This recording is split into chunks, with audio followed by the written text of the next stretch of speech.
tahun 2111382 dari Prodi Hukum Ekonomi Syariah. Pada hari ini saya akan menjelaskan materi tentang pengantar badai syariah dan perbedaan antara badai syariah dan badai konvensional untuk memenuhi tugas ulangan tengah semester dengan dosen pengampu Zaini Fajar Siti SHMH. Sebelumnya saya ingin bertanya ya Kak, apa sih yang dimaksud dengan badai syariah itu? Jadi gini ya Kak, badai syariah itu adalah ketika kita menitipkan barang berharga ke pihak tertentu sebagai jaminan untuk mendapatkan uang atau pinjaman dengan perjanjian bahwa kita akan mengembalikan barang tersebut setelah waktu tertentu. Misalnya ketika kita membutuhkan uang tambahan, salah satu pilihan yang bisa dipertimbangkan adalah dengan mengajukan pinjaman ke bank atau lembaga keuangan lainnya. Namun proses pengajuan pinjaman seringkali rumit dan memakan waktu karena persyaratan yang harus dipenuhi, seperti dokumen dan jenis jaminan yang diminta. Bisa sulit dilengkapi, selain itu tidak semua barang bisa dijadikan jaminan di bank. Oleh karena itu, jasa badai syariah menjadi salah satu alternatif yang cukup populer di masyarakat untuk memperoleh dana tambahan dengan cepat. Pegadaian sendiri memiliki peran penting dalam memberikan pinjaman kepada masyarakat dengan menggunakan barang-barang berharga sebagai jaminan, sehingga masyarakat tidak terjerat oleh praktik lembaga keuangan informal yang cenderung memanfaatkan kebutuhan mendesak dari masyarakat untuk memenuhi keuntungan pribadi. Landasan hukum bagi PT Pegadaian Syariah sendiri sebagaimana institusi keuangan yang berbasis syariah lainnya adalah Al-Quran dan Hadis yang memberikan arahan serta pilihan bagi masyarakat, terutama ketika seseorang membutuhkan dana tambahan namun masih ingin menjaga barang berharganya. Salah satu contoh barang yang sering digadaikan adalah emas, karena emas dianggap sebagai aset yang stabil dan memiliki prospek investasi yang menguntungkan karena harganya cenderung naik pada waktu ke waktu.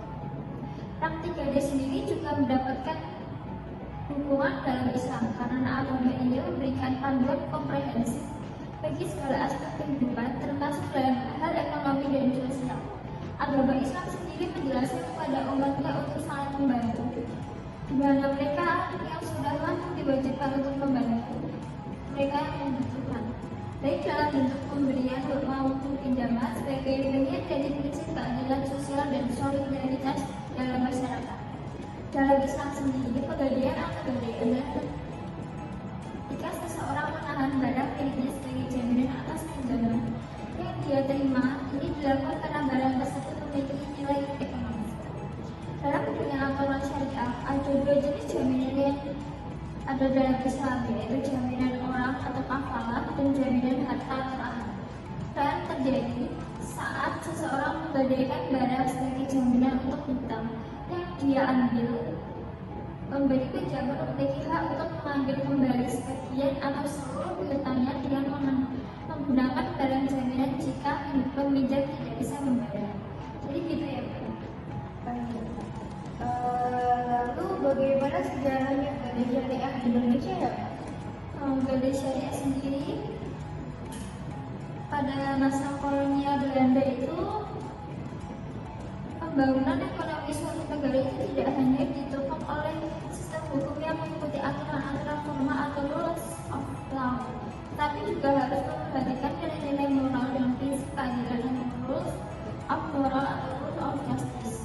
Kepastian hukum diperlukan untuk menciptakan lingkungan ekonomi yang stabil dan teratur, di mana pelaku ekonomi dapat beroperasi dengan keyakinan dan kepercayaan.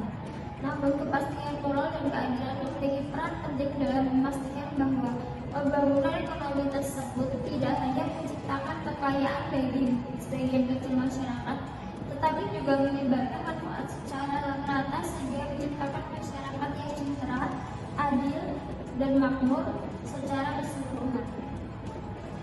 Sebelum membahas pengaruh politik hukum Hindia Belanda terhadap perkembangan badai, penting untuk memahami bagaimana strategi Belanda dalam menangani agama Islam di wilayah tersebut. Pada awalnya, Belanda cenderung mengabaikan Islam dan berupaya untuk menghilangkan melalui Kristenisasi. tidak terlalu campur tangan dalam urusan keagamaan, sebagaimana tercermin dalam Undang-Undang Hindia Belanda yang memberikan kebebasan beragama kepada warganya. Namun demikian, Belanda tetap mengawasi aktivitas ulama dan berusaha untuk mengendalikan pergerakan politik yang bermuara pada Islam. Sejarah mencatat bahwa penerapan hukum oleh pemerintah Hindia Belanda memberikan dampak buruk terhadap keadilan dan pembangunan di Indonesia. Pada 20 Maret 1602, Belanda mendirikan perusahaan dagang bernama Verenigde Oost-Indische Compagnie atau VOC dengan tujuan utama menghindari persaingan antara pedagang Belanda, mengendalikan perdagangan rempah-rempah, dan memperkuat dominasi ekonomi Belanda di wilayah Hindia Timur. VOC bisa dianggap sebagai permulaan penjajahan ekonomi dan politik kolonialisme di Nusantara.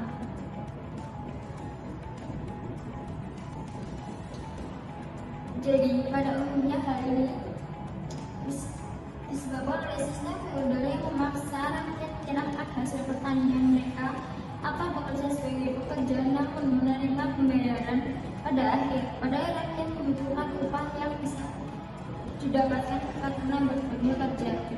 Hal ini mengakibatkan munculnya kuasa usaha yang memberikan pinjaman kepada bupati, namun pinjaman tersebut tidak hanya digunakan untuk kegiatan pertanian, melainkan juga untuk keperluan pribadi. Akhirnya pinjaman tersebut tidak bisa dilunasi. Orang Cina juga berperan dalam memberikan kredit gadai, tetapi kredit untuk rakyat lebih kecil dan bunganya tinggi. Ini karena tingginya kebutuhan mendesak, kurangnya kesadaran akan masa depan, dan kurangnya pemahaman.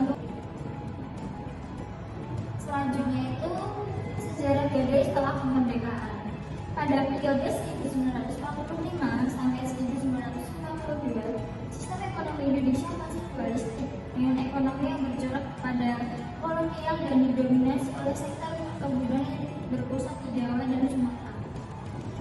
Kabinet pertama setelah pengakuan kemerdekaan di bawah pimpinan Perdana Menteri Muhammad Hatta fokus pada program untuk mengubah ekonomi yang masih dipengaruhi oleh Belanda dari ekonomi Indonesia.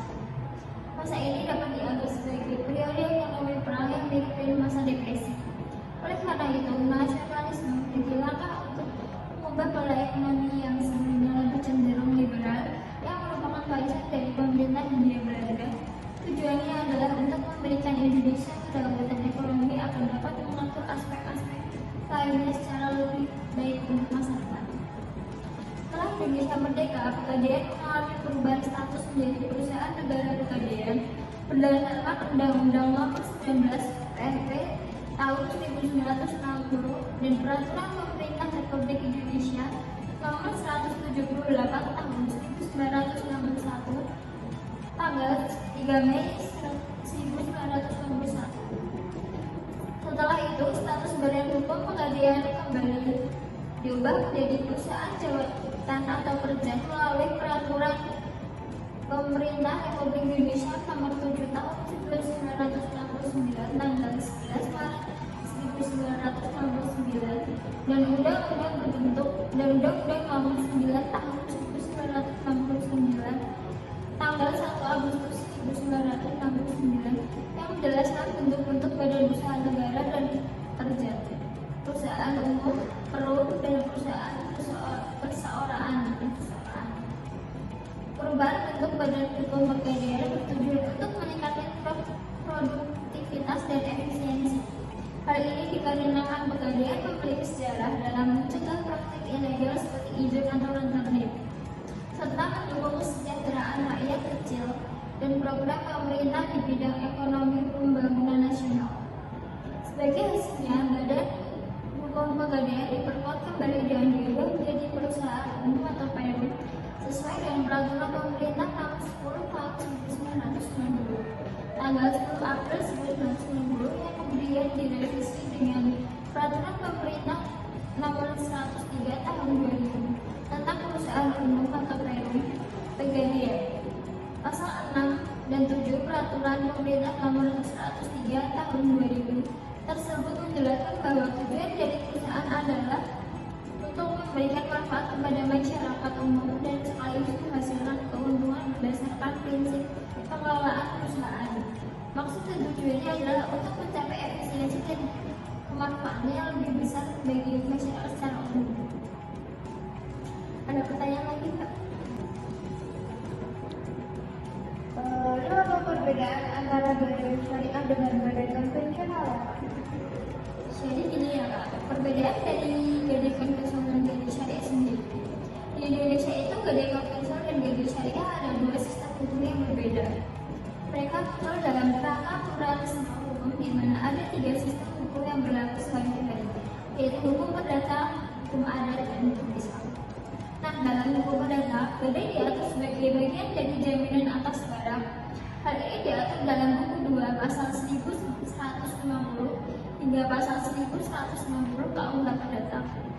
Gadai adalah perjanjian yang terkait dengan objek atau barang yang digadaikan, dan hak atas barang tersebut selalu mengikuti barang itu dimanapun barang tersebut berada. Sementara dalam hukum perdata Islam, gadai syariah termasuk dalam muamalah yang memiliki ciri khas sendiri, yaitu gadai syariah atau yang dikenal sebagai armah adalah jaminan dalam transaksi hutang piutang sesuai dengan syariat Islam. Arahan adalah akan jaminan terhadap harta. Ada perbedaan signifikan antara gadai konvensional dan gadai syariah. Satu, gadai syariah dilakukan berdasarkan prinsip tolong menolong tanpa mencari keuntungan, sedangkan pada gadai konvensional, pembeli gadai biasanya memperoleh keuntungan dengan mengenakan bunga atas modal yang dipinjamkan. Nah, perbedaan mereka itu ada pada landasan hukum. Landasan hukum gadai konvensional jelas pada KUH Perdata, khususnya pasal 1150 sampai 1160. Sedangkan pada gadai syariah, landasan hukumnya adalah Fatwa DSN MUI nomor 24 DSN MUI /3/2002 dan nomor 25 DSN MUI /3/tahun 2002. Pihak yang terlibat dalam gadai konvensional adalah debitur dan kreditur, sedangkan pada gadai syariah adalah pemberi jaminan dan menerima jaminan. Bukti perjanjian sendiri dalam gadai konvensional adalah surat bukti kredit, sedangkan pada gadai syariah adalah surat bukti rahim. Metode gadai yang digunakan dalam gadai konvensional adalah hanya satu perjanjian kredit, sedangkan pada gadai syariah adalah akad rahim dan ijarah. Asal keuntungan pegadaian dalam gadai konvensional itu berasal dari bunga pinjaman, sedangkan pada gadai syariah itu pada biaya jasa simpan dan pemeliharaan. Penentuan tenggang waktu dalam perhitungan dalam gadai konvensional itu dihitung per 15 hari, sedangkan pada gadai syariah per 10 hari. Penentuan sisa lelang menjadi milik pegadaian setelah 1 tahun itu pada gadai konvensional, sedangkan pada gadai syariah adalah jika hasil lelang kurang maka akan ditanggung oleh perusahaan. Badan pengawas gadai konvensional diawasi oleh Kementerian BUMN, sedangkan gadai syariah dipantau oleh BPS dan OJK. Apakah ada pertanyaan lagi, Pak? Ayo Kak, bagaimana pegadaian syariah memperoleh keuntungan dan sekaligus menghindari terjadinya riba pada produknya?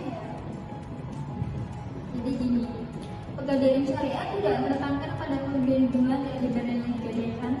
Meski tanpa bunga, pegadaian syariah tetap memperoleh keuntungan, yaitu dengan cara memperlakukan biaya pemeliharaan dari barang yang digadaikan.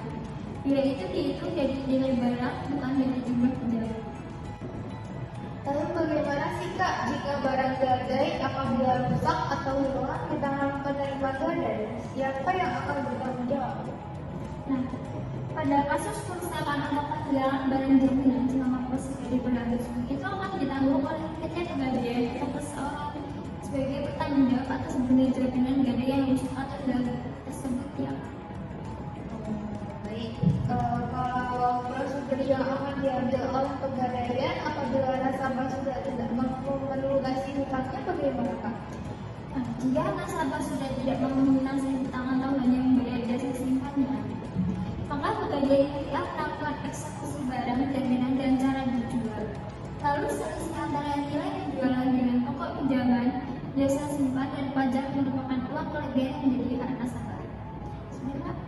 Ya Kak, sudah cukup. Terima kasih. Baiklah.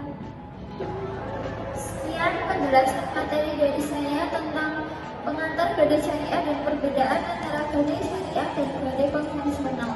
Bila ada kurangnya saya mohon maaf besar-besarnya. Terima kasih dan wassalamualaikum warahmatullahi wabarakatuh.